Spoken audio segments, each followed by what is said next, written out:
Jeremy. Today's day 131 of reading.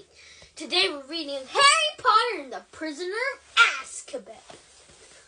Let's get started. I'm not prepared. Boink. We're on page 46. Usual for the Minister of Magic himself to get involved in matters of underage magic. Fudge came back, accompanied by Tom the innkeeper. Room 11's free, Harry, said Fudge. I think you'll be very comfortable. Just one thing. I'm sure you'll understand. I don't want you wandering off into Muggle London, all right? Keep to Diagon Alley, and you're to be back here before dark each night. Sure you'll understand.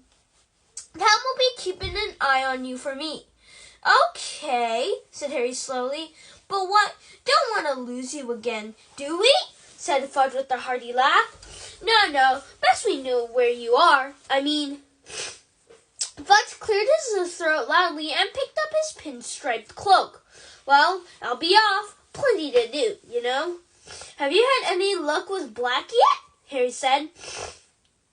Fudge's fingers slipped on the silver fastenings of his cloak. Oh, what's that? Oh, you've heard. Well, no, not yet. But it's only a matter of time. The Azkaban guards have never yet failed. And they are angrier than I've ever seen them. Fudge shuddered slightly. So, I'll say goodbye. He held out his hand, and Harry, shaking it, had a sudden idea. Minister, can I ask you something? Certainly, said Fudge with a smile. Well, third years at Hogwarts are allowed to visit Hogsmeade, but my aunt and uncle didn't sign the permission form. Do you think you could? Fudge was looking uncomfortable.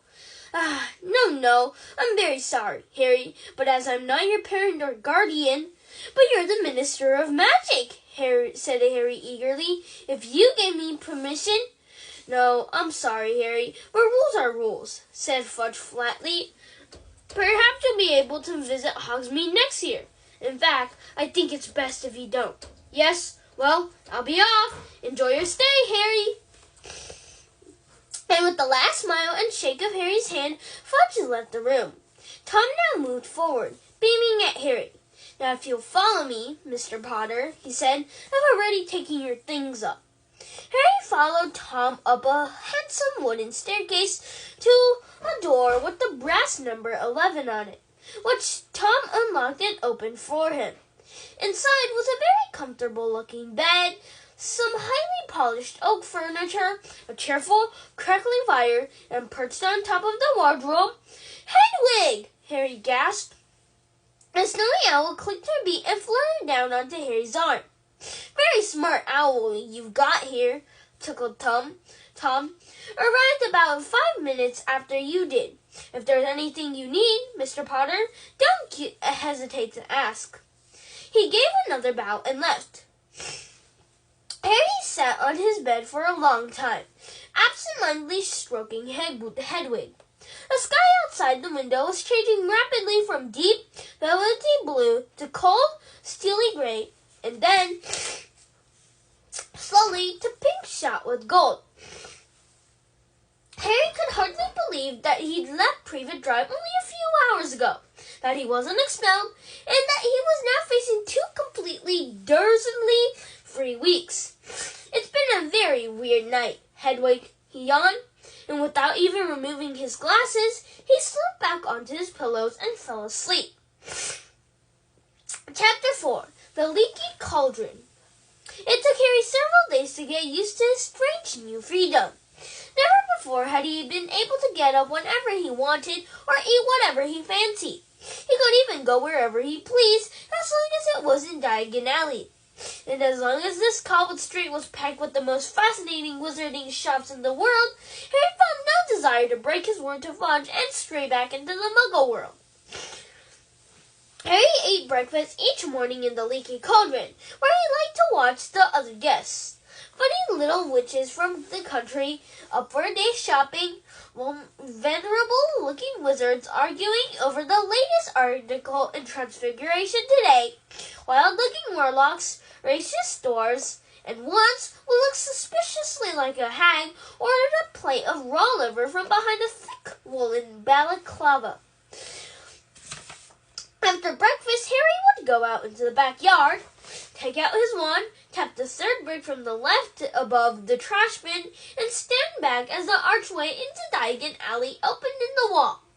Harry spent the long sunny days exploring the shops and eating under the brightly colored umbrellas outside cafes, where his fellow diners were showing one another their purchases. It's a lunoscope, old boy. No more messing around with moon charts. See? We're also discussing the case of Sirius Black.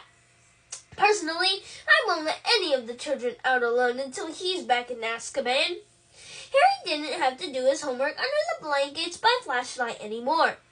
Now he could sit in the bright sunshine outside Florian Fortescue's ice cream parlor, finishing all his essays with occasional help from Florian Fortescue himself, who, apart from knowing a great deal about medieval witch burnings, gave Harry free Sundays every half an hour. Once Harry had refilled his money bag with gold galleons, silver sickles, and bronze nuts from his vault at Gringotts, he had to exercise a lot of self-control not to spend the whole lot at once. He had to keep reminding himself that he had 5 years to go at Hogwarts and how it would feel to ask Dursley for money for spellbooks, to stop himself from buying a handsome set of solid gold gobstones. A wizarding games rather like marbles, in which the stone squirts a nasty smelling liquid into the player's face when they lose a point. He was thoroughly tempted to by the perfect moving model of the galaxy in a large glass ball, which would have meant he never had to take another astronomy lesson. But the thing that tested Harry's resolution most appeared in his favorite shop, Quality Quidditch Supplies, a week after he'd arrived at the Leaky Cauldron.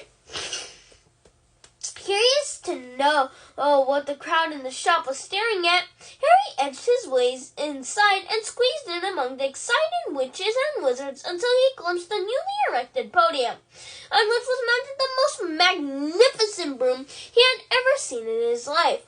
Just come out, prototype, a square-jawed wizard was telling his companion.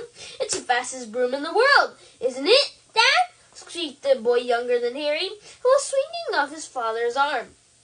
Irish International Sides just put in an order for 7 of these beauties, the proprietor of the shop told the crowd, and they're favorites for the World Cup.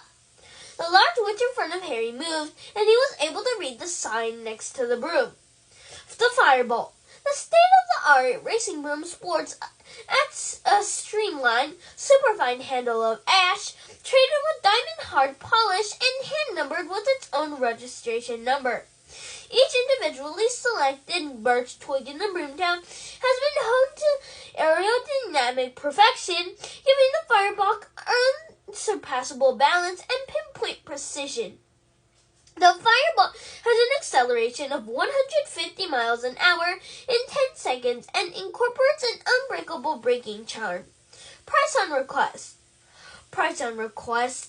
Harry didn't like to think how much gold the Firebolt would cost. He had never wanted anything as much in his whole life, but he had never lost a Quidditch match on his Nimbus 2000, and what was the point in emptying his Gringotts vault for the Firebolt when he had a very good broom already? Harry didn't ask for the price, but he returned almost every day after that just to look at the Firebolt. There were, however, things that Harry needed to buy. He went to the apothecary to replenish his store of potion ingredients, and as his school robes were now several inches too short in the arm and leg, he visited Madame Malkin's robes for all occasions and bought new ones. Most important of all, he had to buy his new school books, which would include those for his 2 new subjects, Care of Magical Creatures and Divination.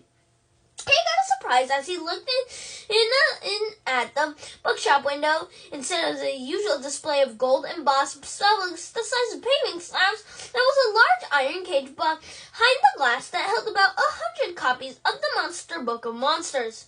Torn pages were flying everywhere as the books grappled with each other, locking together in furious wrestling matches and snapping aggressively. Harry pulled his book list out of his pocket and consulted it for the first time. The Monster Book of Monsters